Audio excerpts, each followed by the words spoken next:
So today we're going to talk all about having a positive attitude. Now, that's easier said than done oftentimes, and I realize that, and nobody can be completely positive 24/7.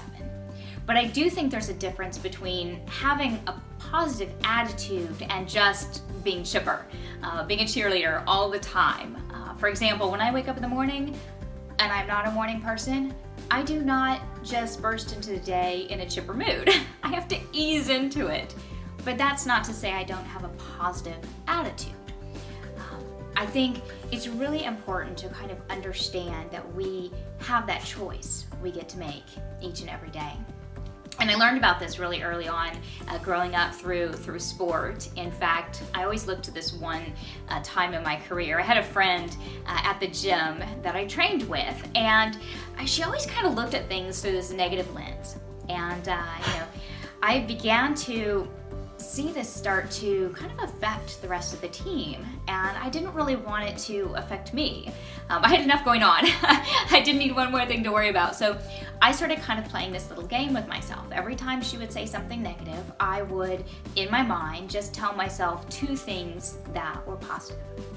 So she might say, oh my gosh, the coach is having us do 2 more routines. I can't believe it, he's crazy, it's busy work, no one in the world does this many routines, and on and on.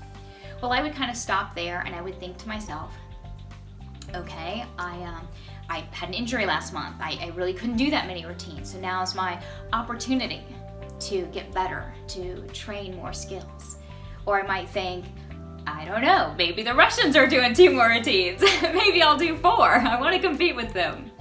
But whatever it is, I tried to kind of reframe the situation in a positive way and kind of get myself and my thinking back on track. And it is so important because a negative attitude is just one of the worst things that you can have in any situation.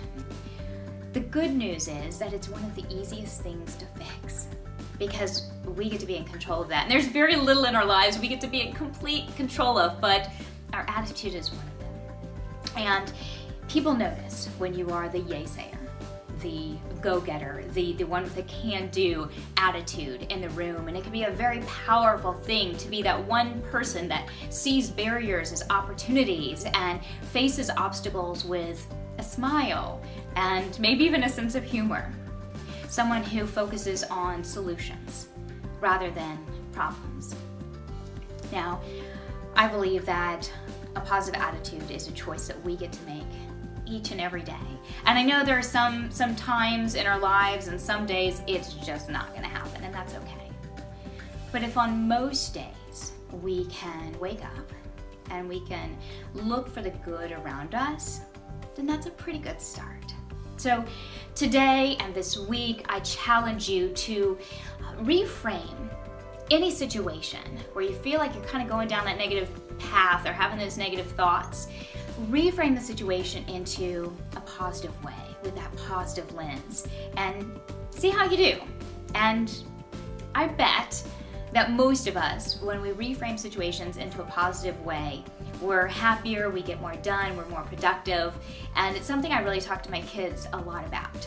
I talk to them about making mistakes and failures and that it's going to happen, absolutely. They're gonna face obstacles and they're gonna have bad days, but they get to choose how they are affected by it, how they react, and how they think about those things. So do that today, do that this week. Really think about reframing situations into a positive way, and let me know how it goes. Thanks for watching Monday Motivation with Shannon Miller. And if you liked this video and want to see more, or you want to see videos on health, fitness, or even gymnastics, make sure to press the subscribe button.